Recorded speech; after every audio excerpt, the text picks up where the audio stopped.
안녕하세요. 행복한 아침 묵상으로 인사를 드립니다. 오늘 하나님께서 우리들에게 주시는 말씀은 잠언 11장 1절에서 15절의 말씀입니다. 우리 함께 읽고 오겠습니다.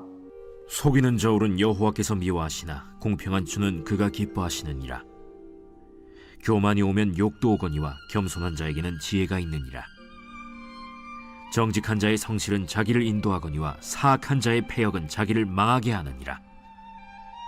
재물은 진노하시는 날에 무익하나 공의는 죽음에서 건지느니라. 완전한 자의 공의는 자기의 길을 곧게 하려니와 악한 자는 자기의 악으로 말미암아 넘어지리라. 정직한 자의 공의는 자기를 건지려니와 사악한 자는 자기의 악에 잡히리라. 악인은 죽을 때 그 소망이 끊어지나니 불의의 소망이 없어지느니라. 의인은 환난에서 구원을 얻으나 악인은 자기의 길로 가느니라. 악인은 입으로 그의 이웃을 망하게 하여도 의인은 그의 지식으로 말미암아 구원을 얻느니라. 의인이 형통하면 성읍이 즐거워하고 악인이 패망하면 기뻐 외치느니라. 성읍은 정직한 자의 축복으로 인하여 진흥하고 악한 자의 입으로 말미암아 무너지느니라. 지혜 없는 자는 그의 이웃을 멸시하나 명철한 자는 잠잠하느니라. 두루 다니며 한담하는 자는 남의 비밀을 누설하나 마음이 신실한 자는 그런 것을 숨기느니라. 지략이 없으면 백성이 망하여도 지략이 많으면 평안을 누리느니라. 타인을 위하여 보증이 되는 자는 손해를 당하여도 보증이 되기를 싫어하는 자는 평안하니라. 아멘. 여러분, 제가 지폐감별사가 위조지폐를 찾는 방법에 대해서 말씀드린 적이 있습니다. 이 엄청난 양의 이 지폐 중에서 단번에 위조지폐를 찾는 그 감별사들을 보면요, 우리들이 놀랄 수밖에 없는데요. 그들이 위조지폐를 찾는 방법은 위패를 연구하는 것이 아니라 오직 진패를 만지는 것이라고 말씀드렸습니다. 계속해서 진패를 만지는 훈련을 통해서 이 손끝의 감을 익히면 위조지폐를 구별할 수 있는 능력이 생겼다는 인터뷰를 우리들이 나눴던 적이 있지요. 우리들의 인생도요, 마찬가지인 것 같습니다. 우리들의 인생에는 정말 많은 일들이 일어납니다. 그 많은 일들을 우리들이 옳고 그름을 분별하기란 쉽지 않은데요. 우리가 그것들을 분별하기 쉽지 않은 이유가 여러분 무엇입니까? 그 이유는 우리가 명확한 기준을 가지고 분별하며 살아가지 않기 때문입니다. 하루에도 이 마음이 수십 번, 수백 번 오락가락하는 이 나의 마음을 기준 삼아서 어떤 현상의 좋고 나쁨을 우리들이 구별할 수가 있을까요? 우리들이 나의 마음을 의지해서 구별하려 한다면요, 아마도 그 옳고 그름의 문제도 그때그때 달라질 것이라 생각합니다. 내 마음이 좋을 때는요, 해도 되고 내 마음이 좋지 않을 때는 하지 말아야 할 일이 되기 때문이죠. 그래서 성경은 특별히 우리들에게 하나님의 말씀을 기준 삼고 해야 할 것과 하지 말아야 할 것들을 구분하여 지키라고 설명하는 것입니다. 우리가 살아가는 이 시대는 정말 다양한 것들이 존중되고 인정되는 분위기 속에서 우리들이 살아가고 있지요. 그러다 보니 우리가 뚜렷한 기준을 가지고 사는 모습이요, 믿지 않는 사람들에게는 그리스도인들은 고리타분한 사람, 또 아직도 세상 물정 모르는 사람들로 비추어지기도 하는 것 같습니다. 그러나 우리들이 인생을 살아가면서 사람들을 사랑하는 만큼 배려하고 존중하는 것도 중요하지만 그와 다르게 우리들에게 해야 할 것과 하지 말아야 할 것들이 있다라는 차이는요, 분명합니다. 예를 한번 들어볼까요? 여러분, 일반적으로 사람이 불을 만질까요? 만지지 않을까요? 부득이 직업상, 환경상 이 불을 직접적으로 만져야 하는 특수한 상황을 빼놓고는요, 만질 이유가 없습니다. 높은 열을 가진 불을 만졌다가는요, 이 몸에 화상을 입게 되기 때문이죠. 이러한 명백한 기준에서 우리들이 생각을 한번 해보겠습니다. 만약 어린아이가 이 가스불에 손을 대려 할 때에 그것을 우리들이 지켜만 보고 있는 사람은요, 아무도 없을 것입니다. 어린아이가 불을 만지는 행동이 아이에게 득이 되지 않는다는 것을 우리들이 경험으로 알기 때문입니다.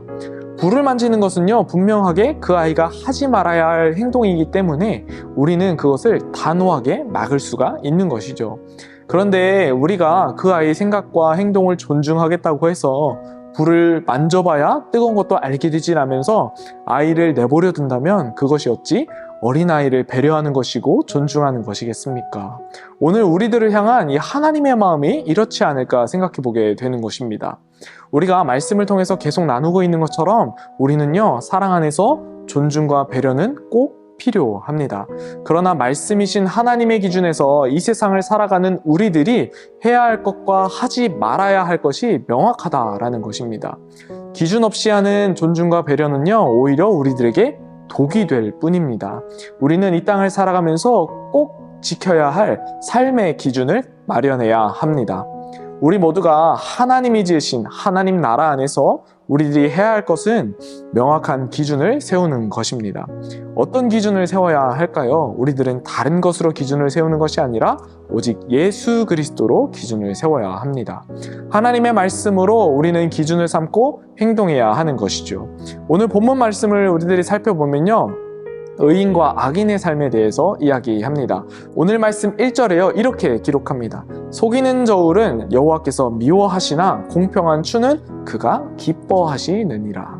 속이는 저울과 공평한 추의 기준이 되시는 분이 계십니다. 그분은요, 여호와 하나님이십니다. 하나님께서는 사람을 속이는 저울을 미워하시고 공평한 추를 기뻐하신다 말씀합니다. 여기서 의인과 악인의 삶이 서로 대조가 되는 것 아닙니까? 믿음으로 살아가는 의인들이 해야 할 것은요, 이 세상을 살아가면서 다른 사람을 속이는 저울로 살아가는 것이 아니라 하나님의 말씀을 기준 삼아서 공평한 추로서 의의 삶을 살아가야 하는 것입니다. 저울은 눈금을 변경해 남을 속일 수 있습니다. 그러나 무게추는 정해진 만큼의 무게만을 달아냅니다. 겉으로 보이는 무게추를요, 눈속임할 수는 없는 것입니다. 정해진 무게만큼 나타나기 때문이죠. 하나님은 오늘 우리들에게요, 이 무게추와 같은 정직한 삶을 살아내기 원하십니다. 오늘날 정직하게 살아가기가 참 어려운 시대이죠. 정직할수록 사람들은 편법을 통해서 정직한 사람들을 이용하려고 하고, 정직한 사람들이 겪는 고충에 대해서는 내가 어리석어서 그렇다고 이야기합니다. 그러나 우리가 우리에게 어리석다 말하는 그런 사람들을 보고 정직을 행하며 살아가는 것이 아니라 우리의 인생의 기준이 되어주시는 분, 우리에게 상 주시는 하나님을 바라보며 우리들이 나아가야 하는 것입니다. 우리는 끊임없이 말씀에 기준한 정직한 삶을 통하여 세상 사람들에게 그리스도인의 삶을 보여주어야 합니다. 그것이 결국 세상과는 다름이며 말씀에 기준한 정직은 우리들에게 곧 능력이 되기 때문입니다. 여러분, 사람들은 자신이 세상에서 영원할 것처럼 살아갑니다. 그러나 우리들이 준비해야 하는 것은요, 내 장례식에 몇 명이 올 것인가를 준비하는 것이 아니라 내 삶을 통해서 누구를 나타내고 누구를 보여줄 수 있는가를 우리들이 준비해야 하는 것입니다. 우리가 하나님의 말씀으로 정직을 행하며 우리들이 살아간다면 우리는 세상을 변화시킬 수 있는 힘을 갖게 되는 것입니다. 그래서 우리는요, 매 순간 하나님을 기억할 수 있어야 합니다. 앞서 집회감별사의 이야기를 드렸던 것처럼 반복되는 훈련을 통해 우리는 하나님의 말씀에 기준된 삶에 대해서 생각하고 말씀을 우리 삶에 반영하여 우리들이 살아내야 하는 것입니다. 그 중에서 오늘 말씀을 우리들이 꼭 기억해야 합니다. 하나님께서 말씀하시는 의인의 삶을 기억해야 하는 것이죠. 성경은 정직한 자, 의인에 대하여 뭐라 말합니까?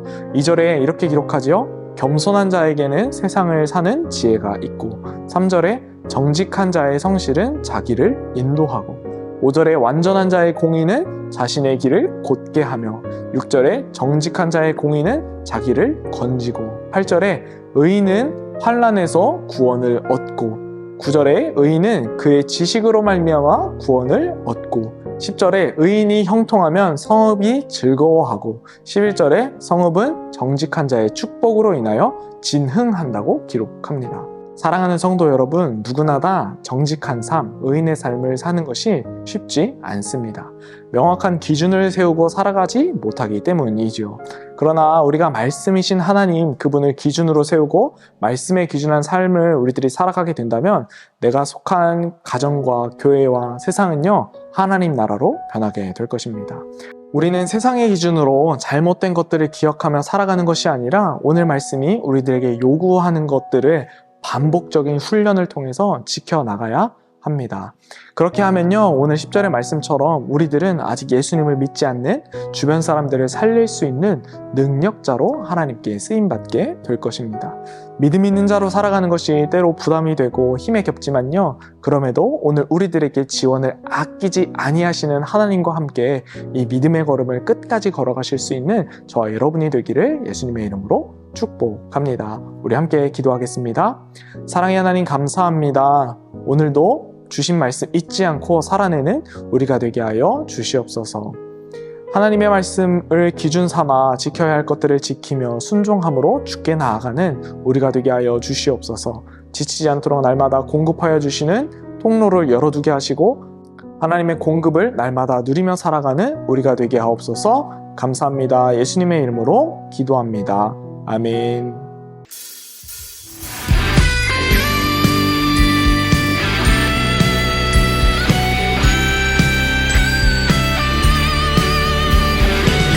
수원에서 기뻐하며 진리 그 십자가를 바라보며 나가길 원합니다. 주의 음성을 내가 들으니 사랑한단 말이세. 믿는 마음으로 주께 가오니 나를 영접하소서. 주여 넓으신 은혜 베푸사 나를 받아주시고 나의 품의 뜻 주의 뜻같이 되게 하여 주소서. 내가 매일 십자가 앞에 더 가까이 가오니 구세주의 흘린 보배 피로써 나를 정케 하소서. 할렐루야.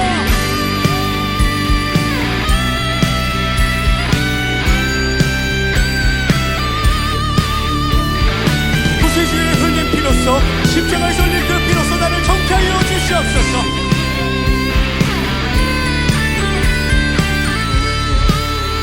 주의 보좌로 나아갈 때에 어찌하리 기쁠까.